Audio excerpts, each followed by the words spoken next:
Demonstrations have been held in Israel against plans by the new right-wing government to overhaul the judicial system. There were more than 100,000 protesters in Tel Aviv and thousands more who took to the streets across the country. Benjamin Netanyahu's new hard-right government has been in office for just over 2 weeks and is already being challenged by 80,000 protesters in central Tel Aviv. At Sunday's cabinet meeting, Netanyahu pushed back against the demonstrators, which included members of the Israeli left, Antifa members, and people carrying Palestinian flags. This video is about the biggest conspiracy against Israel. Left parties, Antifa, and so-called saviors of democracy want Prime Minister Benjamin Netanyahu removed from power. Even the Biden administration echoes these chants.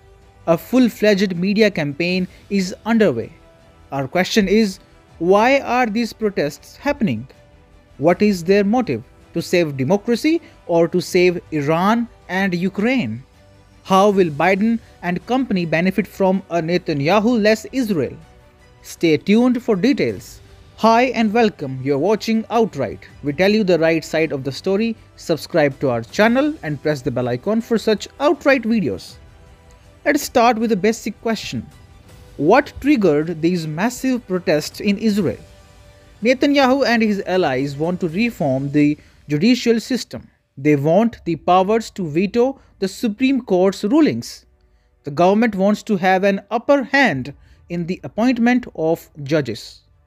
Currently, there are 9 members on the panel that appoints judges in the Supreme Court. The panel includes 2 lawyers, 2 parliamentarians, 2 cabinet ministers, and 3 Supreme Court judges. At least 7 votes are required to get a person appointed as a Supreme Court justice. Now, Netanyahu government wants to completely overhaul this arrangement. As per the proposed reforms, the panel will be expanded to 11. 1 additional cabinet minister and parliamentarian will be seated. Also, now only 1 lawyer would be required to sit on the panel, while the other person can be any public figure. Additionally, the majority mark has been reduced to just 6 votes, thus giving the government an absolute majority in the appointment panel. Allow me to ask, is Netanyahu government weakening the democracy in Israel? Answer is yes. Does that give external powers the right to hijack these protests and use them for their own interest? Of course not. For example, Antifa members have joined these protests. They want to abolish the state of Israel altogether. Will you expect them to stand for democracy? No one would. People holding Palestinian flags were also seen in the protests. For Palestine sympathizers, activism through the Supreme Court of Israel is the only way to keep their agenda alive.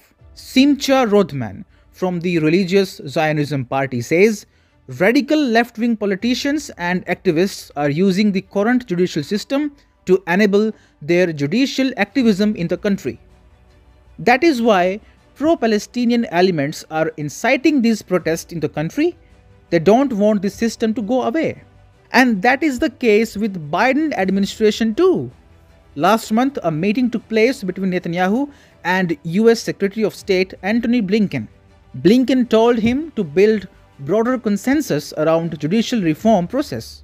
Blinken also played the human rights card and told his Israeli host to respect the rights of minorities and the press. In response, Netanyahu said, "We are 2 strong democracies and I promise you that we will stay 2 strong democracies." The fact of the matter is that the weakening of Netanyahu administration in Israel will help the Biden administration in more than one way. Here's how. Firstly, it will help Iran. Netanyahu is planning to use military means to strip Iran of its nuclear industry. Only last week, the government of Israel has allocated $2.8 billion for potential strikes on Iran. Using this money, Israel will buy weapons to attack the Shiite country. For instance, Israel has requested to purchase of 50 F-15EX aircraft, and the modernization of all F-15 fighters. Israel is planning to ask the US to sell its new 5,000-pound GBU-72 bomb to the Israeli army. The bomb weighs 5,000 pounds and can be used to strike underground Iranian nuclear sites. But the Biden administration is not amused with these plans. Biden does not want to isolate Iran. Let me repeat, a strong Iran is in USA's interest. You may ask why? The answer is Saudi Arabia. Arabs want to ditch the petrodollar.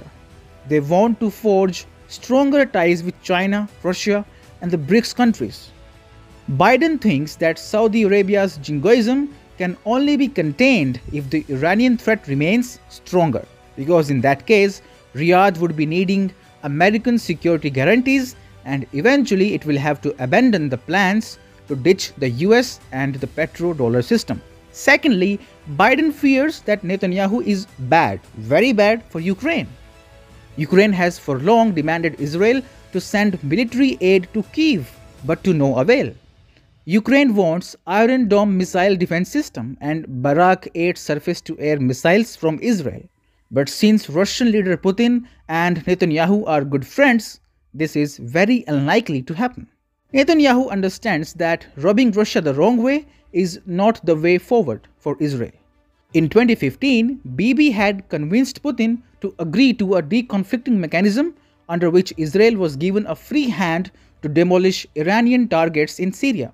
That goes without saying, to maintain stability on its border with Syria, Israel needs Russia. It cannot jeopardize its ties with Russia just to please Biden or his lackeys in Ukraine and in the media. Biden would instead love to see his ally Yair Lapid return to power. Lapid is believed to have sent military aid to Ukraine when he was the Prime Minister of Israel. Haaretz noted that at the behest of US officials, Israel funded strategic materials worth millions of dollars to a NATO member state responsible for supplying Ukraine with military equipment. Biden knows Netanyahu will never do that. Now, here is the most important question. Is Biden administration inciting the protests against Netanyahu? Well, we do have past instances where the US has openly funded protests to topple foreign governments. That is exactly what happened in Ukraine back in 2013 when US funded NGOs and militias to topple the pro-Russia government of President Yanukovych. It was then when Petro Poroshenko's government was installed in Kyiv by NATO and US. The removal of the pro-Russia president from Ukraine was completely orchestrated by US. As per Ukraine's experts, US has for long used its agencies like the National Endowment for Democracy or NED and US Agency for International Development or USAID for fueling unrest in the country. Today, a host of American agencies are active in Israel, and Democrats have always upheld the rights of Palestinians over Israel.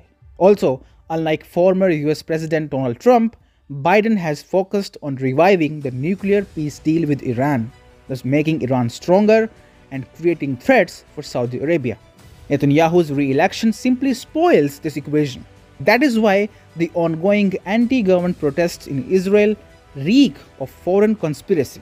Before we sign off, please press the like button if you like this video and also subscribe to our channel for more.